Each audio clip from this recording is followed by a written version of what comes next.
Hi and welcome to part 28, and as you can see we're in cold storage. Now when I first played this game I thought we might be able to find some ice Pokemon in here as like wild encounters, but no, they're just battles. I don't know why I expected to find wild Pokemon in here. But anyway, this I nearly called this a gym, and that's because I was just about to point out that yeah, this ice gimmick has been used in gyms before. Probably used to create some sort of sliding puzzle. We do see this sort of gimmick return later on in the game, but yeah, it's fairly simple either way. I say that as I'm having trouble with it.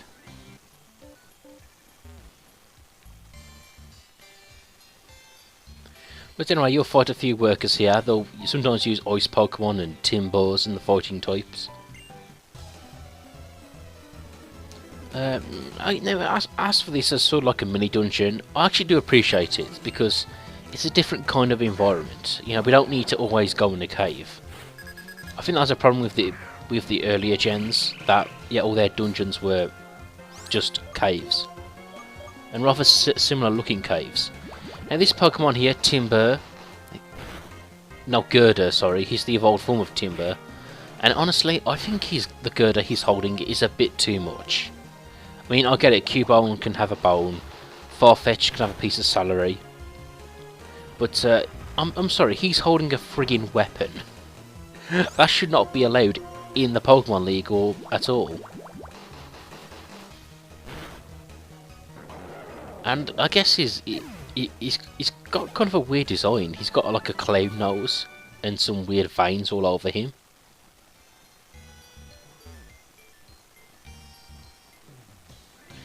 Now, something I don't pick up in this part is the TM Scald, which is lying around here near the entrance, which is kind of a shame because that is a really good water move.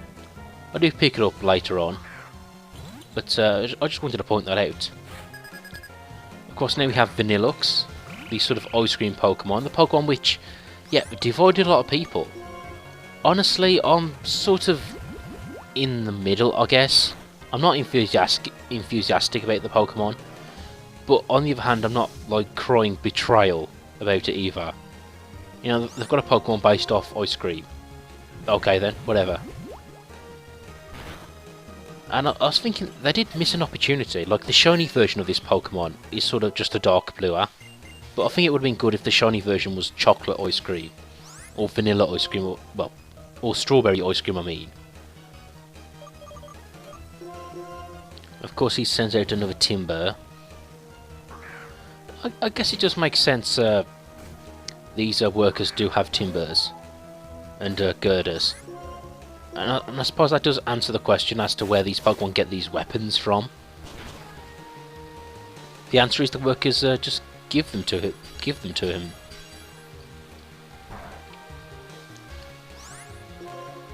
Of course, I tried Mitchell here, and yeah, he's pretty weak at the moment, but yeah, his flying moves and water moves will come in handy later on.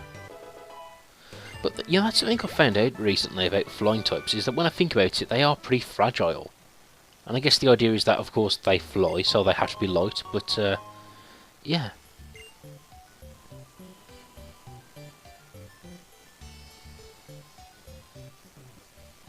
Yeah, them being weak, it doesn't really balance out their resistance to ground type moves, I suppose. But oh well. Now, of course, Team Plasma, the cowardly lot, are hiding away in this little storage unit here. And you'll have to face a couple of grunts. Nothing too difficult, they use the same Watchogs and Patrats they did before.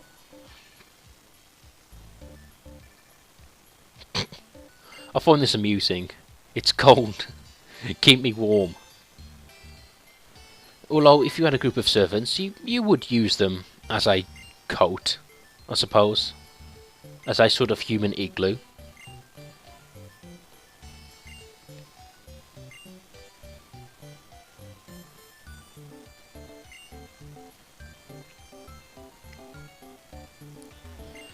And Sharon has appointed tasks here. He gets the left, we get the right.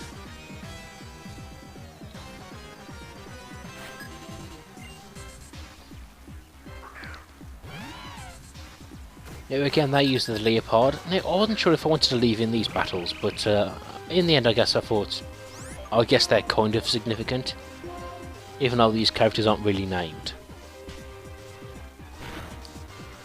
Oh, Fake Out. It's one of those moves you like to use, but get quite annoyed when it's used against you. Damn, Leopard isn't really that strong. This bubble beam is destroying it. But, you know, that's it, Brookie. You soak up the experience points like a big experience sponge. You'll need it for the next part.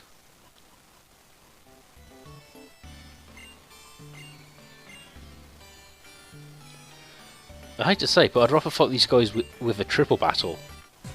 I mean, as convoluted as they are, it would have been quicker to beat all three of these guys in one go.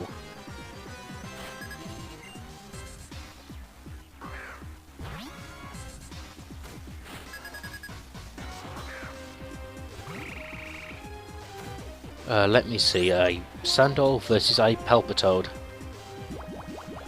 Now don't look away from the screen for more than 2 seconds, you might miss this.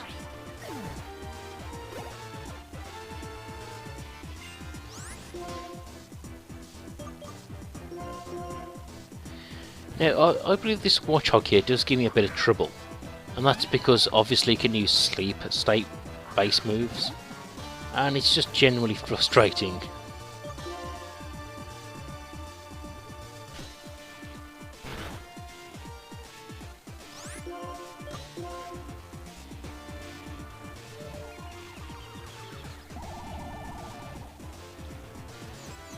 Now, the thing is with Watchog and Patrat, I guess they're meant to be based off hamsters, particularly with their red eyes, but Watchog does look more like a meerkat. And I do like how it looks like he's wearing a vest. Like he's attended some sort of college.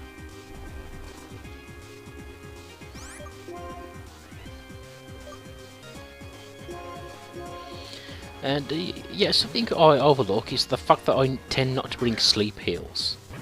And that's when I'm awakenings, I guess you would call them.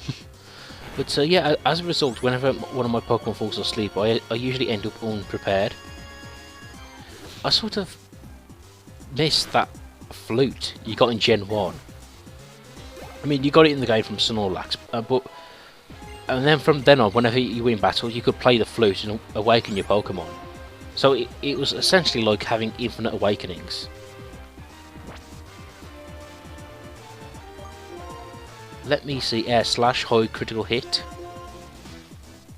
Yeah, I think that's a pretty useful move.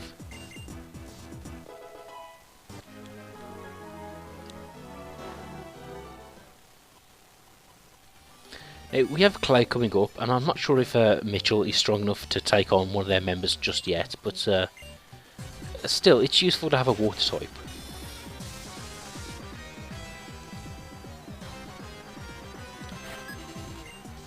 You know, these guys should just essentially form a queue in front of me, and I'll take them out one by one. Oh, here comes Trubbish.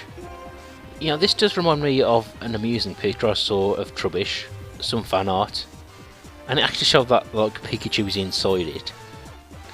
Trubbish is made up of a dead Pikachu in a garbage bag, which I find amusing. Now, I think at this point I forget that Palpitoad does know a ground type move, so I'm probably overthinking this battle a bit.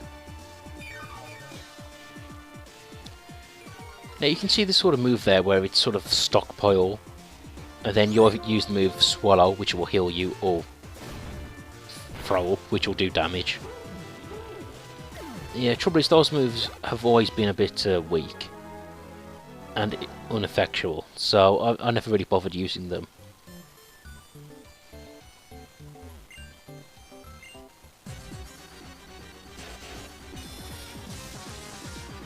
And looks like we're taking on the leader now. Tell me, do you... No, apparently you don't have a name either. And that also explains why I didn't bother creating graphics for this battle. And again with the Watchog. Well, I suppose they're better than Team Plasma, that use like level 40 Wurmples. That was pathetic. No, I mean Team Galactic. Not... Anyway. Again, still not sure why they're called Plasma. Because they're hypercharged matter.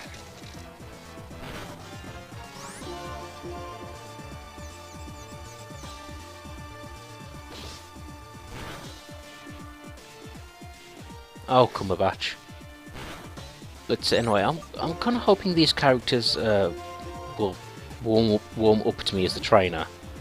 Because obviously that does help with the confusion status.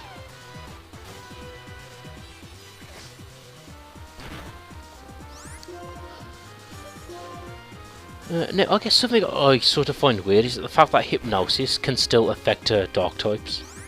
I guess it does make sense because it's not attack. Essentially, it is just looking at the player.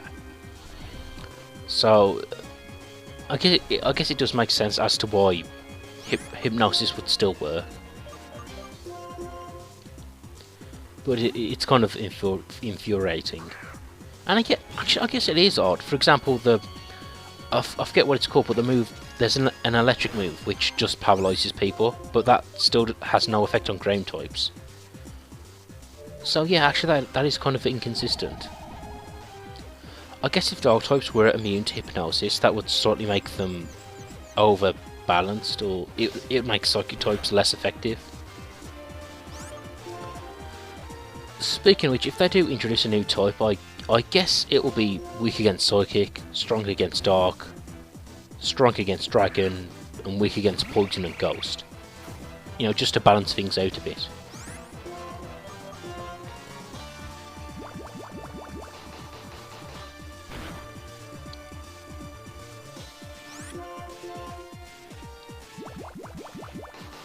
Unfortunately, Bubblebeam, I mean his Hypnosis does miss.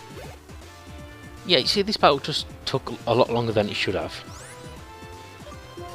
Honestly, I can't wait for Jack Black to learn Hammer Arm, because that will really make short work of fighting other normal types. Now here's Scraggy. Hey, on my team I have a Leopard, but if I didn't have that Pokemon, I think this Pokemon would have been my go-to Dark type. And he's also a fighting type, so I think that would have helped as well. And you can see, I guess he's sort of based on a lizard that sheds his skin, and thus as a result he has some baggy trousers. He's proper gangster.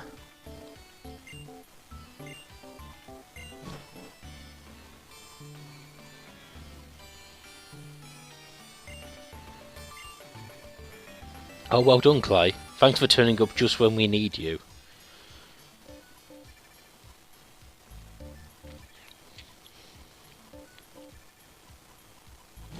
Hey look, Clay has a minor task force.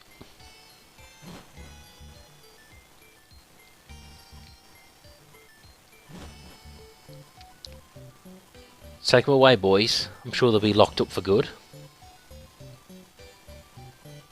Well, I forgot what they actually did in this town. That's illegal. I don't know. I guess. Oh yes, they're probably stealing Pokemon and the like they always do.